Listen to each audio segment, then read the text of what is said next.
Every time you procrastinate, you become slightly better at procrastinating. Every time you hit snooze, you become slightly better at avoiding discomfort. Every time you say, "I'll do it tomorrow," your brain is paying attention. It remembers, it adapts, and it learns. Most people understand that practice makes you better. Practice basketball, and you'll become a better player. Practice the piano, and you'll become a better musician. But almost nobody realizes that failure can be practiced too. And the scary part is, you might be training yourself to fail every single day. Your brain is always learning, even when you don't realize it.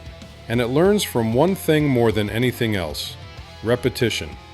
It doesn't care if a behavior is helping you or hurting you. It only asks one question: do we do this often? If the answer is yes, it tries to make that behavior easier. Scroll through social media every night, and eventually you'll open those apps without thinking. Skip enough workouts, and skipping starts to feel normal. Hit snooze every morning, and getting out of bed becomes harder, because your brain loves efficiency. It wants to automate whatever you repeat, even if that behavior is destroying your goals. That's why habits feel powerful. They're not decisions anymore, they're programs. And the scary part is, you don't need years to build them. Sometimes a few weeks of repetition is enough to convince your brain that this is who we are now. So if you've been practicing distraction, avoiding discomfort, and breaking promises to yourself, your brain isn't confused, it's adapting and becoming better at exactly what you've been teaching it to do. Most people think excuses disappear the moment they're spoken. They don't. Your brain remembers them, every single one. Just 5 more minutes. I'll start on Monday. Missing one workout won't matter. Today was stressful. At first, those excuses feel harmless, reasonable even. And maybe once in a while, they are.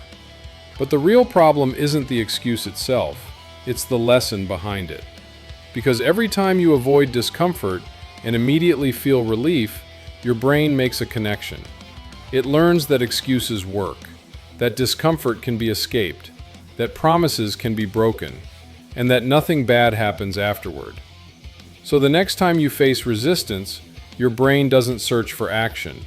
It searches for another excuse, and it becomes faster at finding one. Soon, you don't even notice it happening. You wake up tired, and your mind already has an answer. You see difficult work, and your mind already has an escape route. Because excuses are like shortcuts. The more often you use them, the easier they become to take. And eventually, what started as an occasional excuse turns into a default response. Not because you're weak, but because you've practiced it enough for your brain to believe this is how we deal with discomfort. People like to believe that failure is something that simply happens, that some people are naturally disciplined and others are naturally lazy. But that's rarely true, because discipline is practiced, and so is failure. Procrastination is practiced. Avoidance is practiced. Quitting is practiced.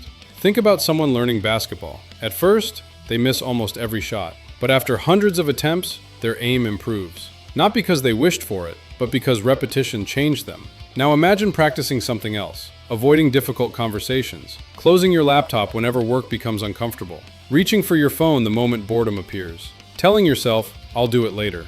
At first, those actions feel small, insignificant. But your brain doesn't see them that way. It sees repetitions, and repetitions become skills.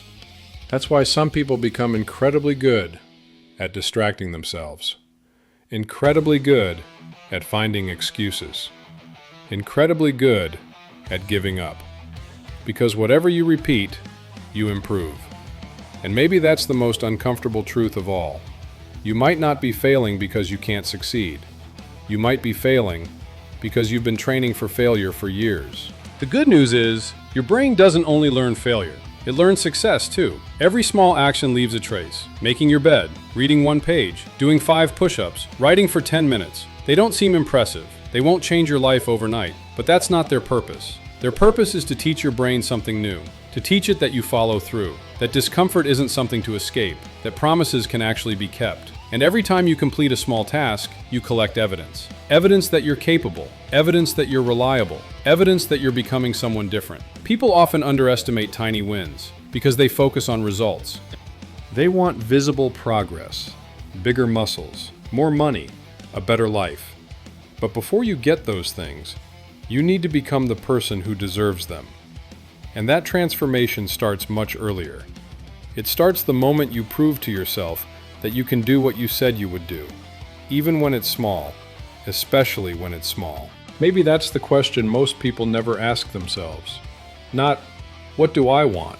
Not, what are my goals? But, what am I practicing right now? Because your brain doesn't care about intentions. It cares about repetitions. Every action is a vote for the person you're becoming.